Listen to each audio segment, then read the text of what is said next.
Bago po ako mag-umpisa sa aking vlog, aawitin ko ang napakagandang awitin, Pilipinas Kong Mahal.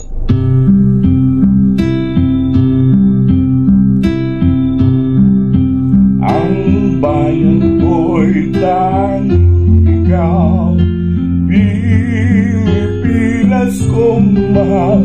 Ang puso ko at buhay man sa iyo'y bibigay. Tungkulin ko'y gagampanan ng lagi kang paglingkuran. Ang laya mo'y babantayan, Pilipinas kong hirang.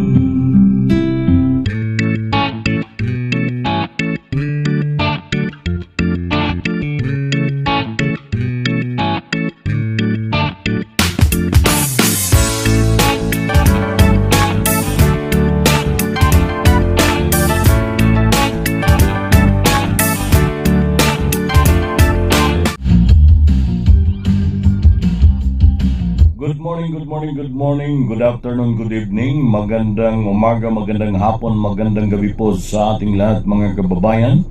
Welcome po muli dito sa ating paboritong channel, Istoryay Kubay. Ito po si Bimbo Batikan Sumipo.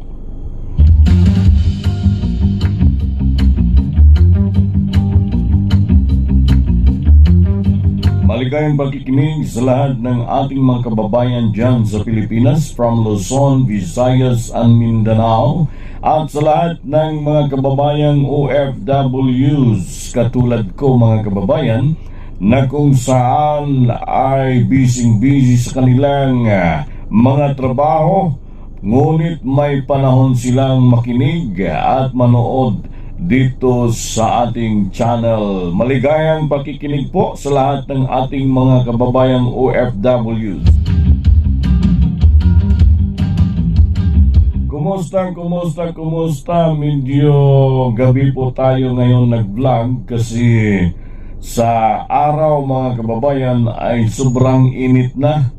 Kasi summer na mga kababayan, at napakainit na po mag-vlog sa araw, kaya sinubukan ko mag-vlog sa gabi para masubukan kung okay ba ang pagbablog sa gabi. Mga kababayan, follow up ko lang ang ating mga komentaryo patungkol doon sa naganap na pangyayari na kung saan nagkaroon ng gurguran dyan sa Senado. Ding mga kababayan, na sabi pa ni Mig Zubiri ay may nagtraidor sa kanya dyan sa kanyang liderato bilang Senate President. So mga kababayan, gusto ko lamang na i-follow up ang mga kaganapan o mga gurguran na nangyayari diyan sa institusyon ng Senado.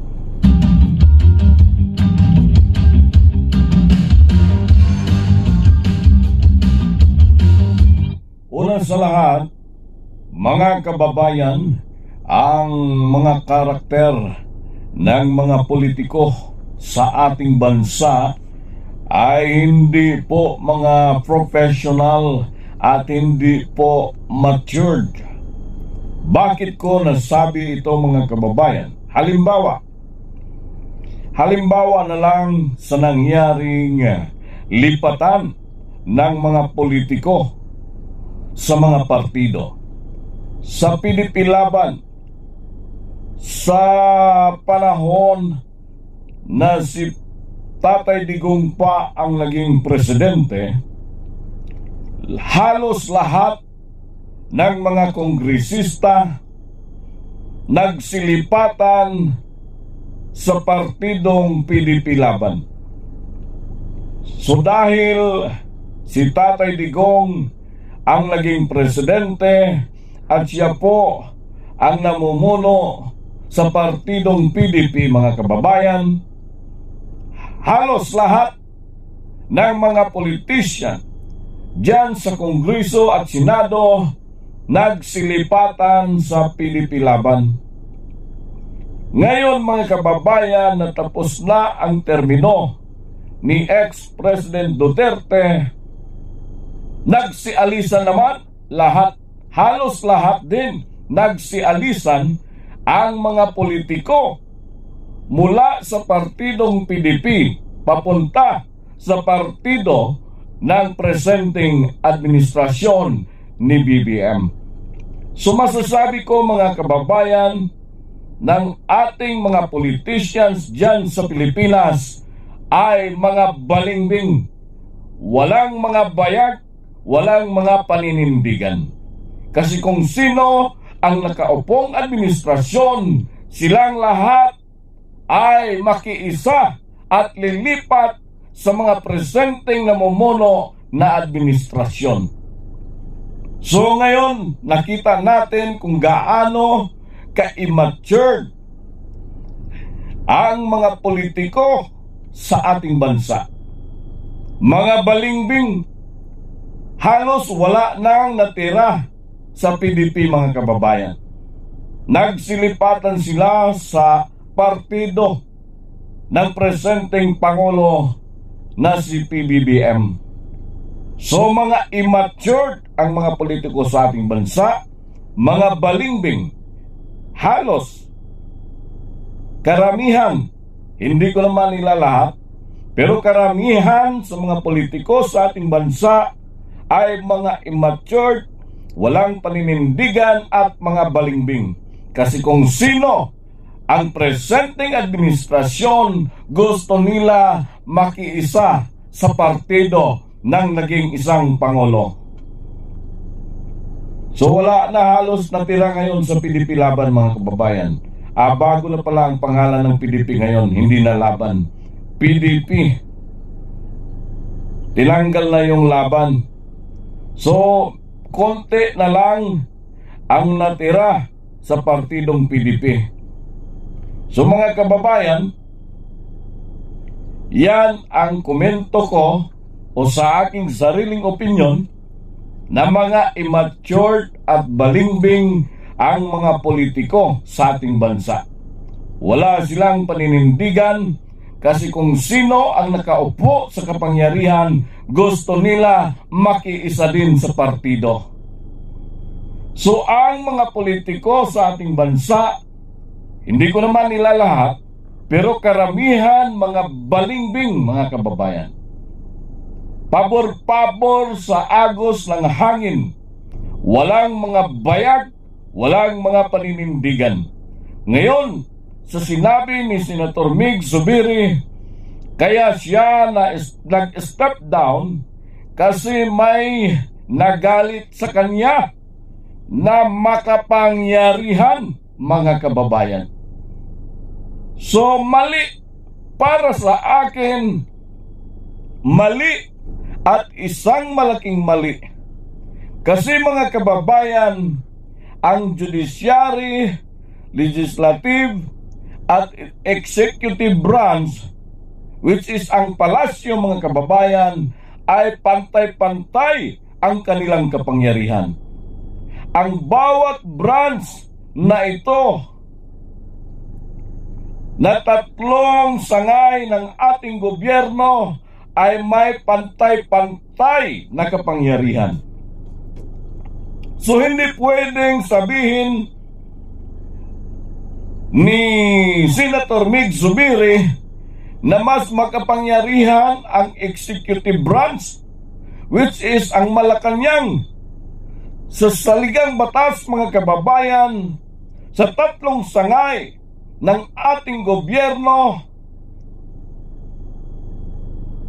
bagamat hindi ako abogado mga kababayan, pero naintindihan ko na ang palasyo ay hindi mas lamang ang kapangyarihan niya sa Senado, kung saan tinatawag itong legislative branch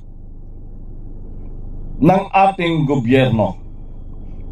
Kasi ang tatlong sangay ng ating gobyerno ay may pantay-pantay na kapangyarihan. Ano to mga kababayan? Judicial branch, which is ang Supreme Court, legislative branch, which is ang Congress, at ang executive branch, which is ang palasyo or ang Pangulo. So pantay-pantay ang kapangyarihan ng bawat branch na ito mga kababayan. Maliban na lang kung ang namuno sa executive branch or ang Pangulo ng ating bansa ay maging diktador. So ibig sabihin mga kababayan na talagang meron na tayong administrasyon. Meron tayo ngayong administrasyon na isang diktador. Kasi kahit ang legislative branch ay pinapakialaman, dinidiktahan, which is pantay-pantay ang kapangyarihan ng executive branch at ang legislative branch. So mga kababayan, naging diktador na ang ating Pangulo. Hindi dapat makialam ang executive branch sa mga implementasyon o anumang committee hearing na ginagawa ng legislative branch. Kasi pantay-pantay ang kapangyarihan ng executive branch, which is ang palasyo, ang Pangulo, si Mamsie. Pantay-pantay ang kapangyarihan ng executive branch sa legislative branch. Sa tamang paraan, hindi pwedeng makialam ang executive branch sa gawa ng legislative branch. Ngunit dahil naging diktador ang nakaupo sa executive branch, kaya siya nakialam sa mga gawa ng legislative branch. Na ito ngayon ang dahilan na na-pressure si Mig Zubiri, kaya siya nag-step down. Kasi nakikialam ang Pangulo na sumali mga kababayan dahil sa panahon ni ex-President Duterte, hindi siya nakikialam sa gawain ng Senado o Kongreso. Sa panahon ni ex-President Duterte, malaya ang Senado, ang Kongreso na magpapatupad ng mga committee hearing o gumawa ng mga batas. Kasi hindi nakikialam si PRRD sa mga desisyon ng legislative branch. Ngunit sa administrasyon ngayon, ang executive branch nagdidikta sa mga gawain dyan sa legislative branch. Kaya nagkalit-silitse, nagkawatak-watak ang mga senador. Ang dahilan na pressure ang Senate President na si Mig Zubiri dahil talagang gusto na siyang paalisin, gusto na siyang sibakin ni Mamsie. Gusto na siyang sibakin ng executive branch para palitan ng mamumuno na kung saan susunod sa mga dikta ng palasyo. O sa ibang side mga kababayan, siguro para sa aking sariling opinyon o kaya gusto lang iparanas ng Panginoon kay Mig Zubiri ang naramdaman ni Pastor Apollo Sikibuloy nung pinirmahan niya ang warrant of arrest mula sa committee hearing ng isang senadorang bias na si Risa Hontiveros. Kasi nung pinirmahan niya ang warrant of arrest doon kay Pastor Apollo Sikibuloy, sa panahong yon mga kababayan, naramdaman ko ang pagtulo ng luha sa mga mata ni Pastor at ang buong Kingdom Nation.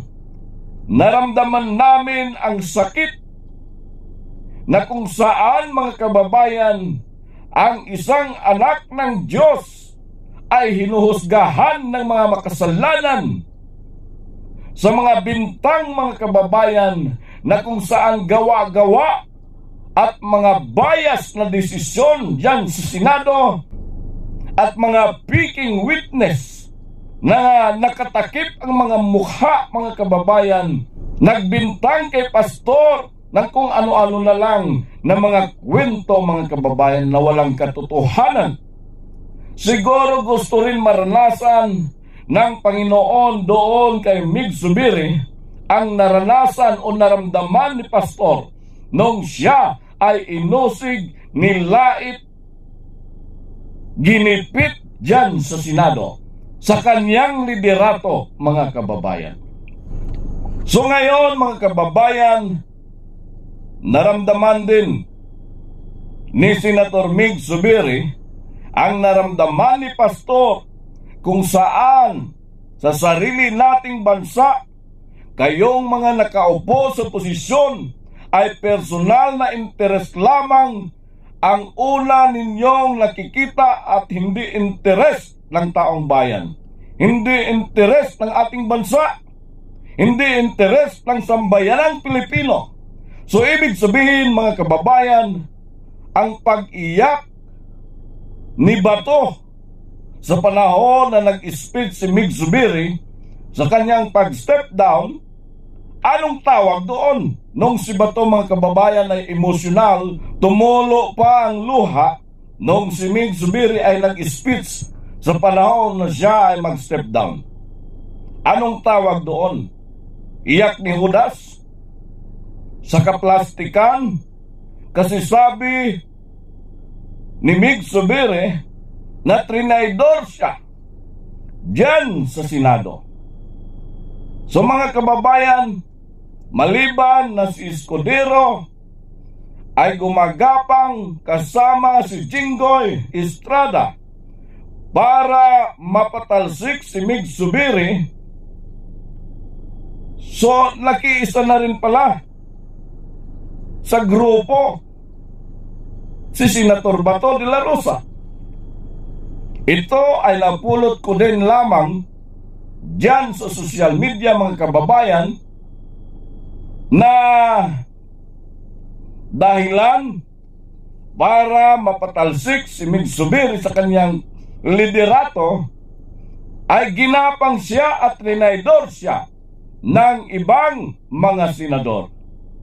So mga kababayan, wala tayong maasahan sa mga politikong ito.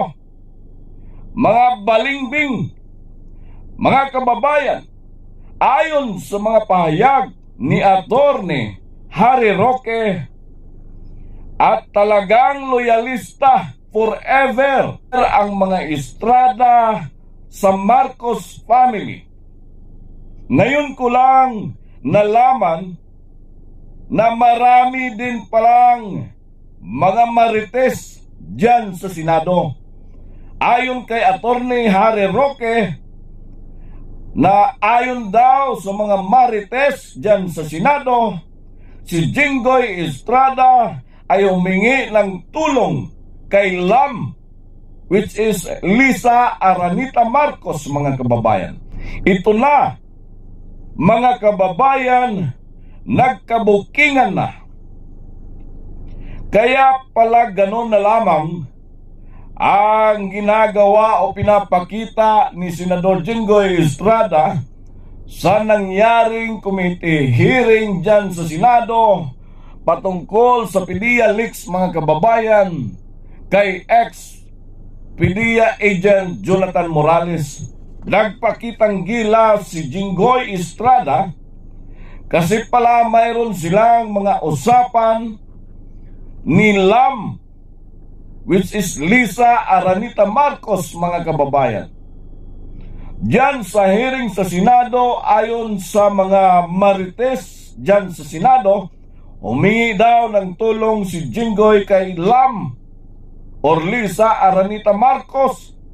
So mga kababayan, ayon kay Attorney Harry Roque, na nagkaroon ng arrangement si Lam at si Jinggoy na pwedeng palitan si Mig Zubiri bilang Senate President or kaya gusto niyang mangyari sa kanya ang tinatawag na Robin Hood formula, kung saan si Senador Robin Padilla ay convicted noon sa kasong illegal possession of firearms, ngunit siya ay nabigyan, mga kababayan, ng tinatawag na absolute pardon. Tandaan natin, mga kababayan, si Senador Robin Padilla ay na-convict bilang sa kasong illegal possession of firearms. Ngunit siya ay nabigyan ng absolute pardon ni ex-President Fidel Ramos. At yung absolute pardon na binigay kay Robin Padilla ay ni-restore sa kanya ang civil political rights, na kung saan pwede siyang tumakbo or ihalal bilang kandidato o pwede siyang umupo sa posisyon sa gobyerno. So mga kababayan, ito yung pangalawa nilang kasunduan ni Lam na mabigyan siya ng absolute pardon para pwede pa siyang tumakbo ulit, mga kababayan, sa susunod na eleksyon. Kaya ganun na lamang kaagresibo ang kanyang ginagawa kay Jonathan Morales, mga kababayan, na halos parang gusto na niyang yurakan ang pagkatao ni ex-PDEA agent Jonathan Morales. Kaya pala, mga kababayan, at alalahanin natin na si Jinggoy ay isa ring convicted tulad ni Senador Robin Padilla. Ang kaibahan lang, kay Robin Padilla, mga kababayan, isa siyang ordinaryong citizen bago siya na-convict. At nabigyan siya ng absolute pardon ni ex-President Fidel Ramos. Sa parte naman ni Senator Jinggoy Estrada, siya ay isa ng alagad ng gobyerno. Siya ay isa ng politiko na nakaupo sa pwesto at doon siya nagkaroon ng kaso at naging convicted. So ito ang gustong mangyari ni Senador Jinggoy Estrada. Kaya siya ganon-ganon na lamang kaagresibo sa cross-examination niya kay ex-PDEA agent Jonathan Morales. Sabi ni Attorney Harry Roque, mayroon pala silang arrangement ni Lam na mabigyan siya ng absolute pardon tulad sa nangyari kay Robin Padilla para pwede pa siyang tumakbo sa darating na eleksyon. Ang kapal ng mukha, mga kababayan. Kung ako sa side ni Jinggoy Estrada na kung saan binabas sa social media dahil sa kanyang record bilang isang politiko, hindi na ako mangarap pa na tumakbo sunod na eleksyon.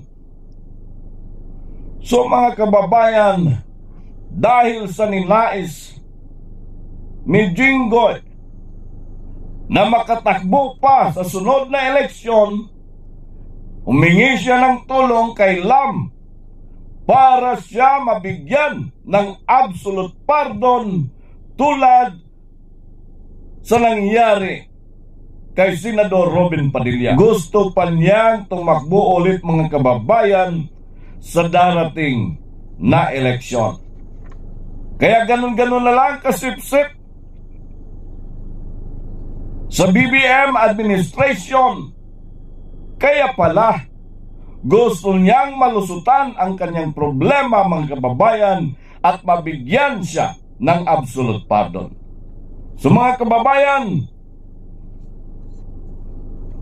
sana maintindihan natin, maunawaan natin ang kaguluhan na nangyayari sa ating bansa, sa ating administrasyon, sa executive branch at saka sa legislative branch. Sana sa darating na eleksyon, tandaan natin ang mga politikong ito na huwag na nating iboto sa darating na halalat dahil sila ay gustong umupo sa posisyon, hindi dahil mahal nila ang taong bayan, hindi dahil mahal nila ang bayan, kundi mahal nila ang kanilang sariling interes. Kaya sila gustong tumakbo at umupo sa posisyon ng gobyerno. Sana mamulat na tayong lahat.